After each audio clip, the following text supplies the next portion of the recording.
అన్నాడు. ఆల్రెడీ అది విప్పబడింది. ఆమె విప్పబడింది అని నీకు ఎప్పుడు తెలిసిందంటే, ప్రతి సంవత్సరము జ్ఞాపకార్థ గ్రంథంలో రాయబడినట్టుగా ప్రతి సంవత్సరం మంటల ఆదివారం జరుపుకుంటున్నప్పుడల్లా కొత్తగా సంఘానికి వస్తున్న ప్రతి ఒక్కరికి తెలియబడుతుంది. హల్లెలూయా. అందుకనే మనము ఈ మంటల ఆదివారాన్ని జ్ఞాపకార్థంగా జరుపుకుంటున్నామే తప్ప ఇది ఒక ఆచారము కాదు. ఇది ఒక జయం, ఇది ఒక ఆశీర్వాదం, ఇది ఒక మంచి జ్ఞాపకం అన్నమాట. ఏంటి అంటే జీవ గ్రంథంలో మన పేరు లిఖించబడటానికి కావాల్సిన అర్హత యోగ్యత మనం పొందుకున్న రోజుగా చూడొచ్చు. హల్లెలూయా. నీ నా కొరకు, ఒకవేళ కట్టబడిన గాడిద పిల్లగా ఉంటున్నా, నీ నా కొరకు ఆయన బలియాగమైన గొర్రెగా ఉన్నాడు. సో ఆయన బలియాగం అవ్వడానికి ఇష్టపడుతున్నాడు. కాబట్టి ఈరోజు మనం గట్టిగా చెప్పాల్సింది ఏంటంటే, నా రాజు నా జీవితంలో ఉన్న కట్లు తెంచి వేసినాడు. ఆమేన్. హల్లెలూయా. అది చేతబడి కట్లు కావచ్చు, చిల్లగితనాలు అవ్వచ్చు, వేదన అవ్వచ్చు, దుఃఖం అవ్వచ్చు, నిరుద్యోగం, నిరాశ్రయులు అవ్వచ్చు. కానీ ఈ రోజు నుండి జయప్రవేశం నీ జీవితంలో చూడబోతున్నావు. హల్లెలూయా. అప్పుడు ఎప్పుడో జరిగింది కదా ఇశ్రాయేలీయుల కాలంలో. మరి ఇప్పుడు కూడా నేను నమ్మాలా అంటే అప్పటి నుండి ఇప్పటికి ప్రవాహమైందట.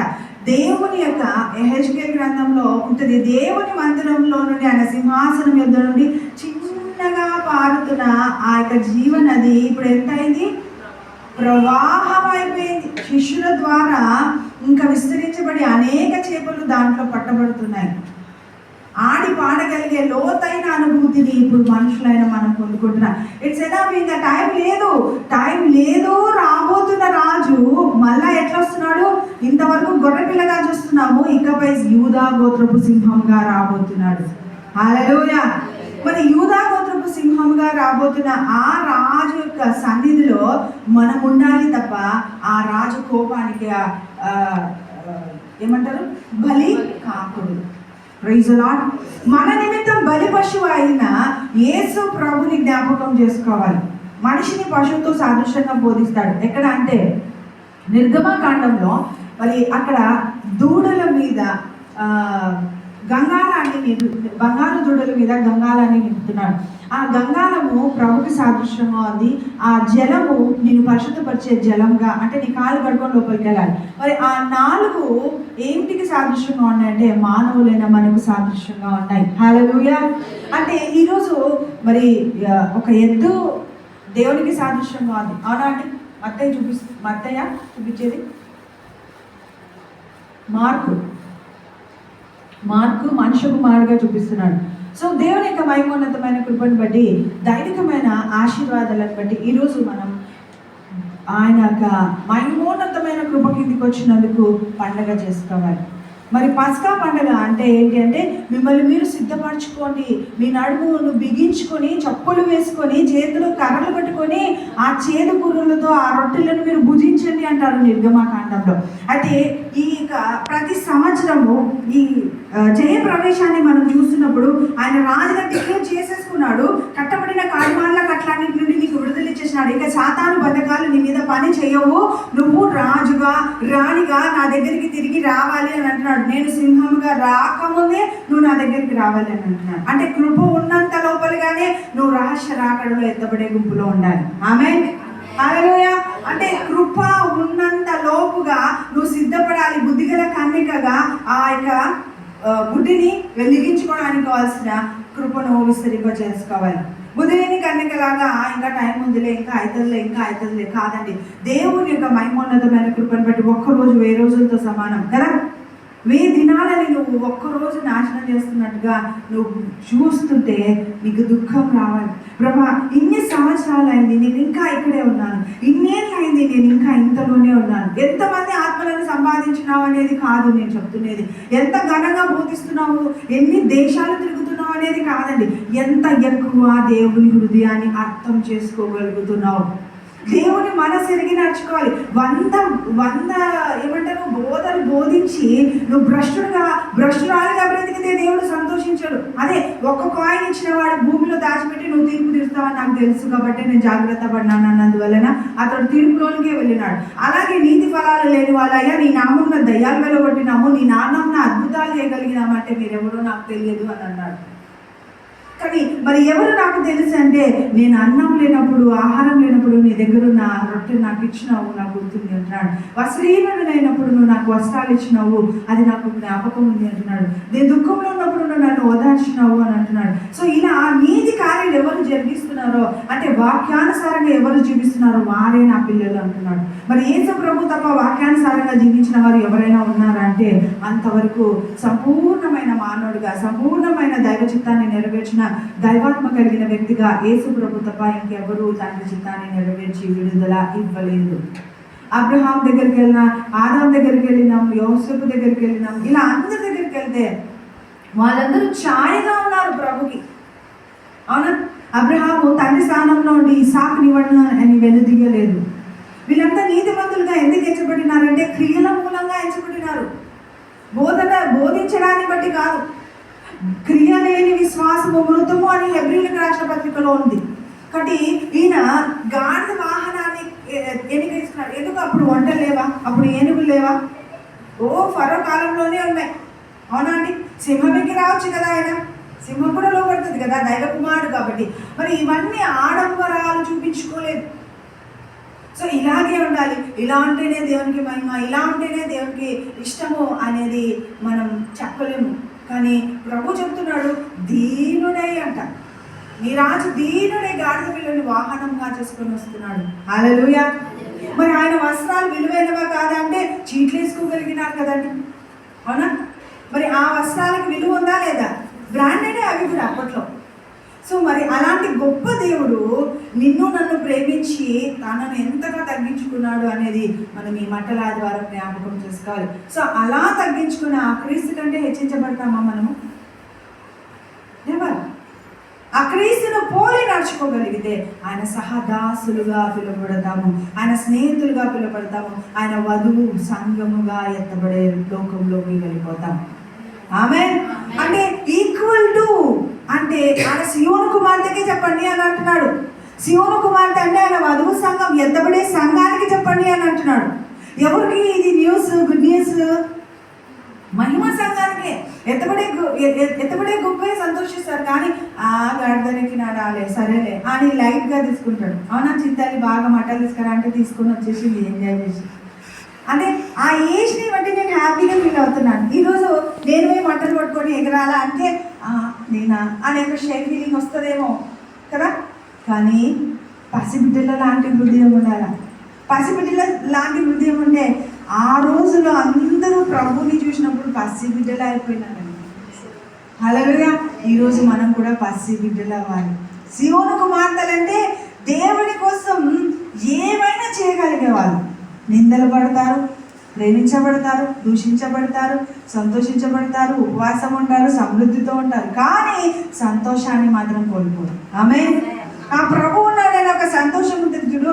ఆ జయప్రవేశం చేసిన ప్రభువు యెరూషలేములో జయప్రవేశం చేసినాడని అనుకుంటున్నాం, కానీ నీ హృదయంలో, నీ ఆలోచనలలో ఆయన రాజు అయినాడని స్థిర నివాసం కలిగి ఉండడాన్ని, అంటే నీ యొక్క శరీరం అనే ద్వారంలో, శరీరంలో ఉన్న ద్వారాల గుండా ప్రభువు జయప్రవేశం చేస్తున్నాడని నమ్మాలి.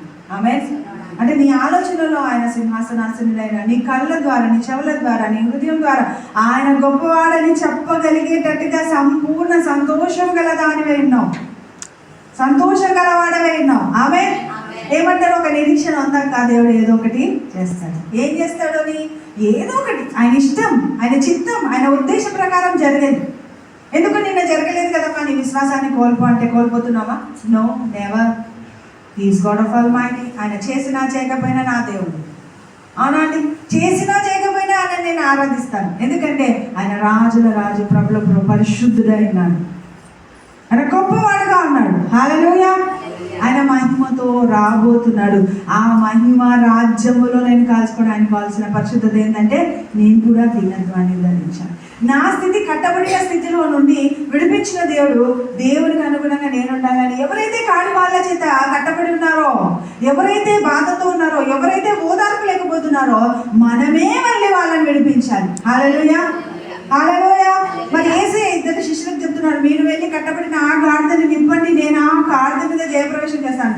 మరి ఈ రోజుకి జయప్రవేశం అంటే మన మీద ప్రభువు ఉన్నాడని విశ్వసిస్తున్నాం. మనము ఆయన గాడిద పిల్లలుగా, ఆయన భారవాహక పశువుగా మనం అంగీకరించబడుతున్నాం. నేను దేవుడి చేత అభిషేకించబడిన దానను, ప్రభువుని నేను ఊరేగించువాడునైనాను అని మనం అనుకుంటున్నాం. దేవునికి స్తోత్రం. అయితే ఊరేగించబడిన జనం ఉన్నారు కదా, ఊరేగించబడుతున్నాం అనే భ్రమలో ఉన్న జనం ఉన్నారు కదా, వారి కళ్ళు తెరిపించబడటానికి మనము ప్రభు యొక్క ఆత్మను కలిగి ఉండాలి. అదే ఆ సౌలు అంటున్నాడు కదా, నువ్వు దేవుని యొక్క కొండ ఎక్కాలి, ఆ పర్వతం మీద ఎక్కినప్పుడు కొత్త మనసు దేవుడు ఇస్తాడట. సో ఈరోజు ప్రతి సంవత్సరము కొత్త మనసును పొందుకోవాలి. లాస్ట్ ఇయర్కి ఈ ఇయర్కి ఎంత మెచ్యూర్ అయినావు, ఎన్ని రకాలుగా దేవునికి మహిమకరంగా నువ్వు బ్రతుకుతున్నావు, ఎన్ని విధాలుగా దేవుని చిత్తాన్ని నువ్వు చేయగలుగుతున్నావు, ఇంకా నీ స్పిరిచువల్ లెవెల్ ఒక మెట్టు ఎదిగిందా లేదా? హల్లెలూయా. జయప్రవేశం చేయడం అంటే జస్ట్ ఒక రోజు యెరూషలేములో ఒక రోజంతా తిరగడము అనేది కదా, అవునా? ఒక రోజంతా తిరుగుతున్నప్పుడు జయప్రవేశం చేయడానికి కావాల్సిన ఆ ద్వారంలో నుండి వస్తున్నప్పుడు అక్కడ స్టేజెస్ ఉన్నాయి. మరి సిలువను మోసుకొని వెళ్తున్నప్పుడు కూడా స్టేజెస్ ఉన్నాయి. ఒక్కొక్క చోట ఆగి ఒక్కొక్క మాట పలికినాడు, అవే 7 మాటలు అని అంటున్నాం, అవునా? సో 7 మాటలు కాదు, ఒక్కొక్క స్టేజ్ దగ్గర ఆగి దేవుడి యొక్క చిత్తాన్ని, అమలారా మీరు ఏడవద్దండి, మీ కొరకు మీ పిల్లల కొరకు ఏడవండి అని. సో ఇలా ఒక్కొక్క చోట ఒక్కొక్క జ్ఞాపకం ప్రభు ఇచ్చి వెళ్ళినాడు. కానీ చివరిగా సిలువలో 7 మాటలు పలికినాడు. అంటే ప్రతిదీ తండ్రి చిత్త ప్రకారమే నెరవేర్చినాడు. సో ఆయన స్వరాన్ని విన్న వాటిని మీకు బోధిస్తున్నాను, చూసిన వాటిని చేస్తున్నాను అంటున్నాడు. కాబట్టి ఈ సంవత్సరము ఈ మండల ఆదివారం మనకు దేవుడు ప్రత్యేకంగా అనుగ్రహించినాడు. ఈరోజు మనం ఏమి చూడబోతున్నాం, ఏమి వింటున్నామో, భవిష్యత్తులో మన ప్రజలకు ఏమి అందించాలనుకుంటున్నాడు దేవుడు మన ద్వారా. హల్లెలూయా, హల్లెలూయా. ఒక్కొక్క ట్యూబ్ లైట్కి, ఒక్కొక్క చిన్న బల్బులకి ఒక్కొక్క దాన్ని ఏమంటారు, వోల్టేజ్ ఏమంటారు మన దాన్ని,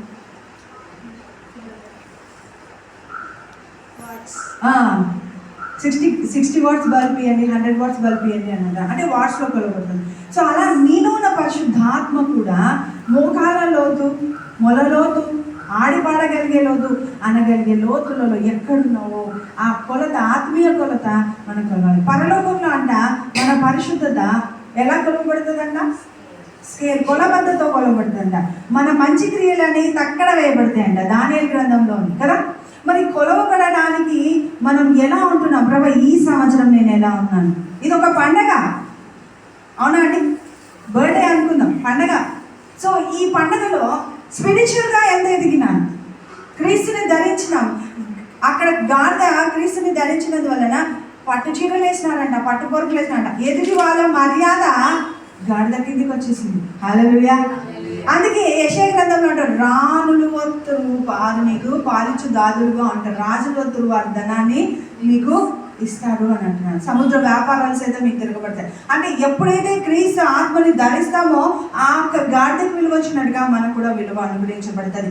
ఎదుటి వ్యక్తి మర్యాదని పాదాల దగ్గరికి పెడుతున్నారు కదా అని ఇష్టం వచ్చినట్లు మాట్లాడితే దేవుడు యాక్సెప్ట్ చేయడు.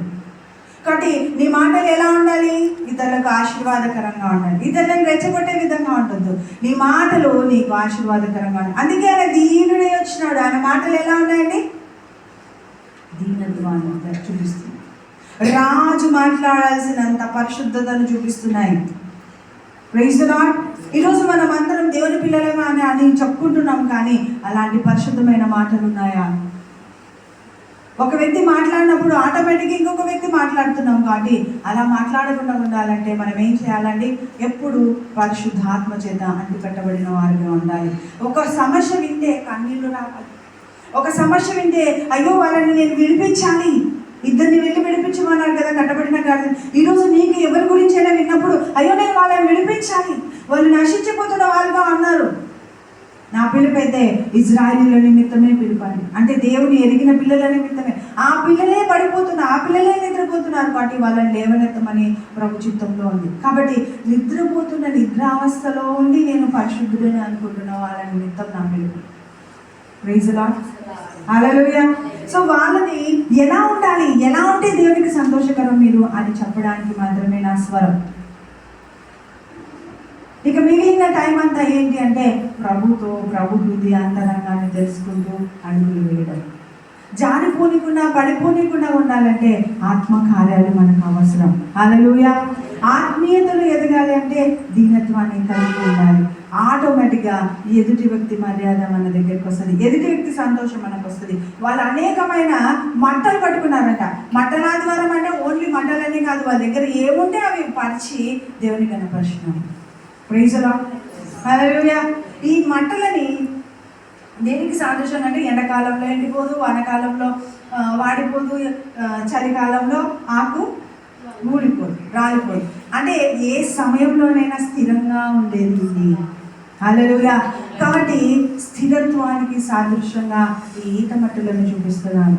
మరి దేవుడు కూడా రాలిపోలేదు, కారిపోలేదు, వాడిపోలేదు, ఊడిపోలేదు. తండ్రి కోసం మరణించేంత వరకు నమ్మకంగా ఉన్నాడు. కాబట్టి ఆ ఈత చెట్ల వల్లే మనము దృఢంగా ఉండాలి, విశ్వాసంలో బలంగా ఉండాలి, పచ్చగా ఉండాలి. దేవుడు కోరుకుంటున్నాడు. అందుకే నీటి వరకు నాటబడిన చెట్టులాగా ఉండాలి. వేటి కాలమందు వాటి ఫలమిచ్చే ఆకువాడని ఆశీర్వాదకరమైన జీవితం జీవించగలగాలి అంటే ఖచ్చితంగా ఏం చేయాలంట? సహవాసం అనుదినము పెరుగుతుందా లేదా వెరిఫై చేసుకోవాలి. జ్ఞానము పెరగడం కాదు, జ్ఞానం వేరు, సహవాసం వేరు. సహవాసము ద్వారా జ్ఞానం ఇవ్వబడుతుంది. అర్థమవుతుందా? దేవుడితో సహవాసం ద్వారా మనం జ్ఞానాభిషేకాన్ని పొందుకుంటాం.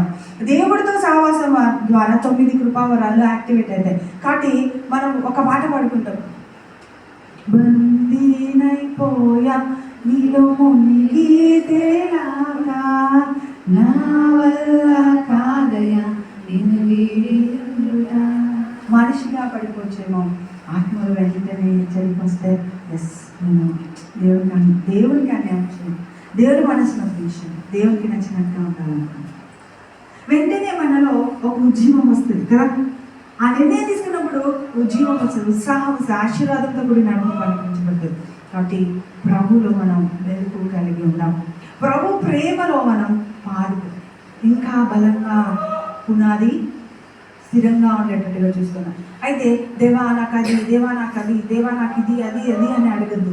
కానీ దేవా నాలో నువ్వు ఐక్యమైపో, నన్ను నీలో మింగిలి చేసుకో, నాలో నువ్వు నీలో నేను కనపడంతగా నన్ను మలుచుకో అని అడిగాను. మట్టలాది వారి యొక్క ముఖ్య ఉద్దేశం ఏంటి అంటే నిన్ను పరీక్షించుకొని అనేకులు కట్టబడినాడు, నువ్వు విడిపించబడినావు అని కృతజ్ఞతలు చెల్లించాలి. మొట్టమొదటిగా కట్టబడిన కాడి మాండ్ల కట్ల నుండి విడిపించడమే ఉపవాసం అని అన్నాడు కదా. దేవుడు భూమి మీదకి రావడము, తండ్రి నుండి వేరు చేయబడము, అది ఒక ఉపవాసం లాంటిదిగా ఉంది. అందుకే ఉపవాస దినాల్లో దీన్ని ఖచ్చితంగా జ్ఞాపకం చేసుకుంటాం. ఎందుకయ్యా అంటే మరి తండ్రిని వదిలిపెట్టి రావడం, ఆ సహవాసాన్ని ఉపేక్షించుకొని నన్ను అపేక్షించినాడు. ఆమె ఎంత ప్రేమించినాడు కదండి. ఆయన భార్యగా ఉండడానికి మనకు యోగ్యత లేదు. పనికిరాని గాడిద పిల్లల లాంటి మనల్ని సియోను కుమార్తెలుగా మార్చడానికి దిగి వచ్చేసినాడు. హల్లెలూయా. సో సియోను కుమార్తెలుగా మార్చబడిన మన స్టేటస్ ఇంకా మురికి కుమార్తెలాగా ఉంటామా? యెరూషలేము కుమార్తెలాగా ఉందామా? సియోను కుమార్తెలు, మీరు సియోను కుమార్తెలే. సియోను కుమార్తెలు అంటే దైవికమైన ఆశీర్వాదాలతో కూడిన నడిపింపు పొందుకోవాలి. హల్లెలూయా. దైవికమైన ఆశీర్వాదాలు పొందుకోవాలంటే ఖచ్చితంగా అనేకులు కట్టబడినారనే ఒక భారము, బాధ్యత నీకు ఉండాలి. ఇప్పుడు ఆయన భార్యగా స్థిరపరచబడిన నువ్వు అంటే ఆయన చేత అంగీకరించబడినావు. నీవు ఈ మట్టల ఆదివారంలో వచ్చే ఆదివారానికి నువ్వు ఎంతమంది పిల్లల్ని ఇవ్వాలనుకుంటున్నావు దేవునికి? That is the target. Hallelujah. మట్టల ఆదివారం అంటే ఏదో మటలు పట్టుకొని ఊరల్లా తిప్పి నేను దేవుని కుమార్తెను, నేను దేవుని పిల్లని అని చెప్తున్నావు. కానీ నువ్వు ఎంతమందిని ఆధ్యాత్మికంగా దేవునికి అప్పగిస్తావు? వచ్చే ఏడాది అయ్యా ఇదిగో నలుగురు నేను కట్టబడిన గాడిద పిల్లలాగా ఉంటున్న వాళ్ళని నాకు మళ్ళీ మార్చి నీకు ఇస్తున్నాను. వాళ్ళని కూడా యెరూషలేము కుమార్తెలుగా ఆదివారం మాత్రమే చర్చికి వెళ్ళి నానుడిగా బ్రతికే వాళ్ళని మార్చి ఇదిగో నిరంతరం నీలో బంధించబడేలాగిన వారి దేహములు నీకు దేవాలయంగా మంచి రీతిగా నేను మార్చి నీకు అప్పగిస్తున్నాను. ఆమేన్. హల్లెలూయా. టార్గెట్ పెట్టుకుందామా? దేవా వచ్చే సంవత్సరం ఈ మట్టల ఆదివారంలో ఉంటున్న జాయ్ని నేను ఒక నలుగురితోనైనా గడపాలనుకుంటున్నాను, ఒక ఇద్దరితోనైనా గడపాలనుకుంటున్నాను. అట్లీస్ట్ ఒకరినైనా నేను ఈ మట్టల ఆదివారం వేరే వాళ్ళని సమకూర్చుకొని మీ అందు నిలబడాలి అని ఆలోచిస్తున్నాను అంటూ మనం అనుకుంటాం. అయితే సంవత్సరానికి ఒకరిని అని అనుకుంటే చాలా నిద్రపోతున్నాను. మరి ఎప్పుడు లోపల ఒకరిని అనుకోవచ్చు, మీరే చెప్పండి. వారానికి ఒకరిని, నెలకు ఒకరిని, 6 నెలలకు ఒకరిని, ఇట్లా ఒకరిని టార్గెట్ సమకూర్చుకుంటాను. నేను అదే చెప్తున్నాను కదా, నెక్స్ట్ మంత్ మనం ట్రైనింగ్కి వెళ్తాం ఎలా సమకూర్చుకోవాలి జనాన్ని అని. సో నేను ఖచ్చితంగా మీకు ఒక మంచి క్లాస్, మంచి జాయ్తో కూడిన ప్రభు కోసము ఆత్మలను సమకూర్చాల్సిన ఒక సబ్జెక్ట్ని నేను మీకు మీకు అందించబోతున్నాను. Really we need to give some spirits for God. అంటే నూతనమైన ఆత్మ కార్యాలు జరగడం కోసం, ఒక సమూహాన్ని దేవునికి అప్పగించడం కోసం మనం ప్రయాసపడదాం. మరి ఈ యొక్క మట్టల ఆదివారం నేను ఎందుకు సంతోషపడుతున్నానంటే, దేవుడి యొక్క ప్రేమ అగాపే అది మనకు తోడుగా ఉంది. ఈరోజు కూడా చాలా కష్టాలు పడుతున్నారు, దేవుని ఆరాధించలేని పరిస్థితుల్లో జనాలు ఉన్నారు. కానీ ఈరోజు అన్ని అవయవాలు చక్కగా ఉండి దేవుని ముందర చక్కగా నిలబడే జ్ఞానాన్ని ఇచ్చి, దేవుని యొక్క జ్ఞానంతో కూడిన కృతజ్ఞతాస్తుతులు ఆయనకు మనం చెల్లించగలిగే అర్హత, యోగ్యత మనకు అందించినందుకు దేవాది దేవునికి వందనాలు చెల్లిస్తాం. అందరం కళ్ళు మూసుకొని, ప్రభా నేను కూడా నీకోసం